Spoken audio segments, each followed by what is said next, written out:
It's the green. Hi there, I'm Jeanie Cockell. I'm a passionate facilitator of all types of groups and contexts. I've researched facilitation, and I have written a thesis called Making Magic, Facilitating Collaborative Processes. So collaboration is a really important part. And so my favorite is working with groups of any kind. It could be in a classroom teaching, facilitating learning. It can be in a team that wants to be much more incredible than they already are. Be with huge organizations, communities, community development across a provincial scope. And I just have the blessing of being able to I've worked all around the world in different parts, and it's quite amazing.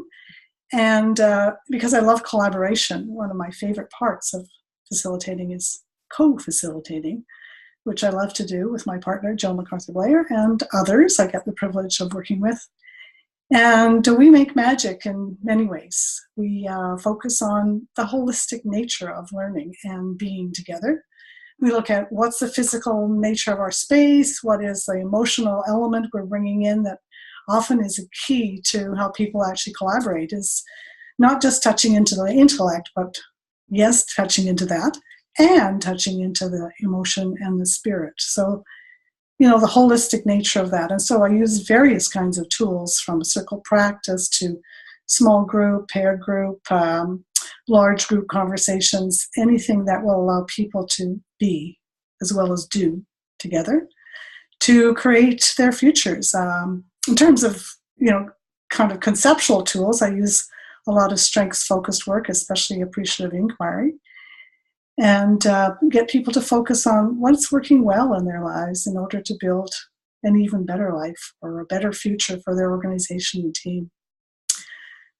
As far as impact, I love it. I think as a facilitator teacher, I go right back to when I first started teaching, when I was a young person myself. I was in my 20s and taught mathematics, and a little girl came up to me partway through the school year and said, "I can do math. I've been told all along that I can't do math." Well, she was a star student in my class. She was getting A's. She said, "I don't know how I did this, but this is what I'm doing now, and thank you." So in the classroom is a really powerful place for me, because I see the change that happens as I take a facilitative approach to teaching.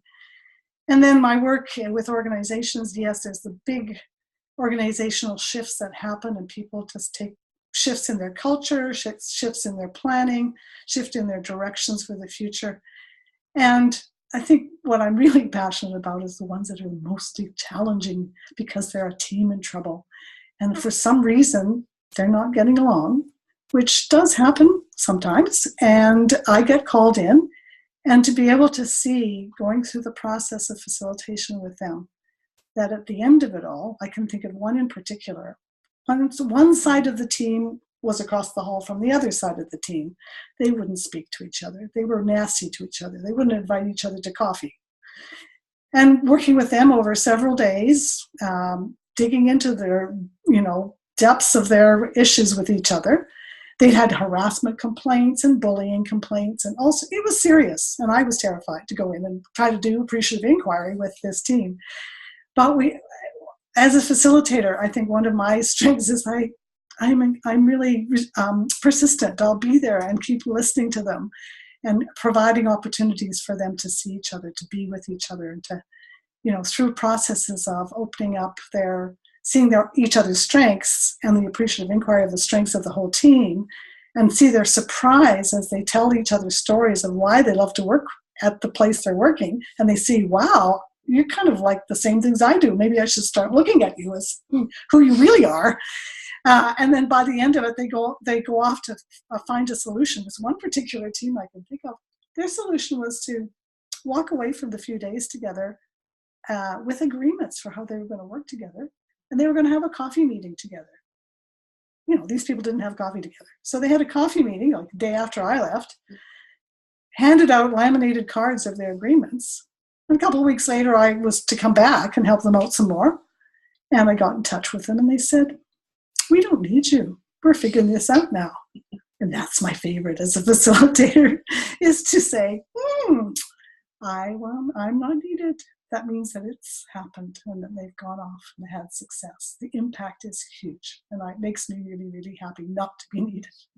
Thank you. Beautiful. Thank you. That's awesome. That was really good, Jeanie. It was lovely.